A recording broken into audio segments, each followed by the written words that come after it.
So when you read the script, what was the movie about to you?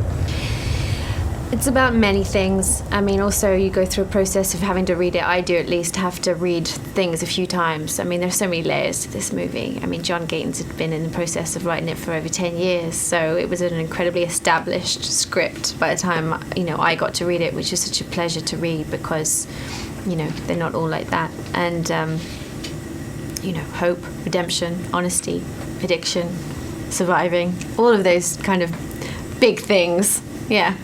For you, I mean, this is a massive role. Do you ever read something like that and go, oh, I don't know if I want to scrape the bottom of that barrel and feel those things? Oh, no. I'm never worried about that. I mean, it's my job, and I'm always attracted to slightly grittier parts anyway. I'm not afraid of that. I read it, and I never...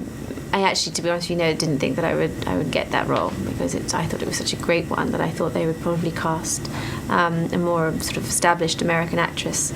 So when I got it, I was blown away. I was so excited. What was the greatest challenge on set? I think just when you're playing somebody, I just wanted to make sure I could make her as human as possible. I didn't want to just whitewash her with this kind of drug addict. You know what I mean? I really needed to feel for her. I really wanted to root for her. I really wanted people to be able to see the person underneath the addict. The person more than the addict. And the addict was the addiction, and the heroin was something that she was just carrying around with her and really sort of darkening her spirit. And when we see that she can live without that we actually see someone full of life, and I loved that. But it was a challenge to make sure I got that right. What role do you think she plays in Whip's journey?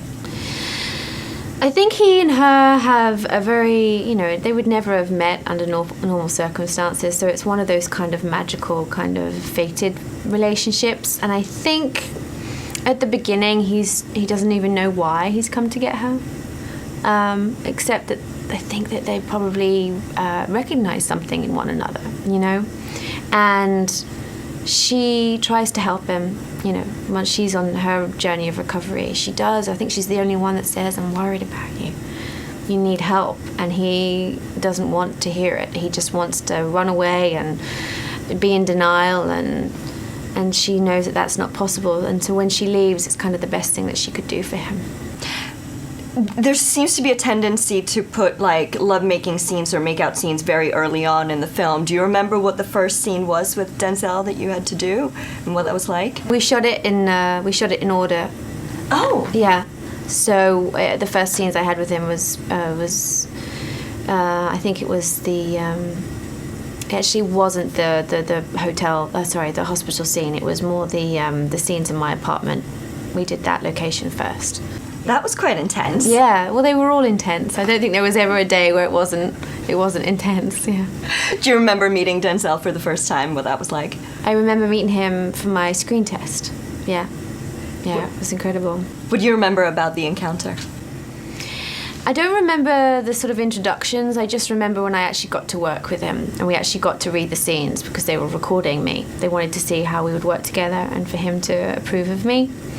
So you're kind of on display a little bit, and you're on sort of, people are, you feel like this is make or break time. And I just remember just feeling incredibly comfortable when we did the scenes. We actually did the work and locking down into those, and there was a bit of electricity of kind of just acting together, and I loved it. You have Denzel's stamp of approval.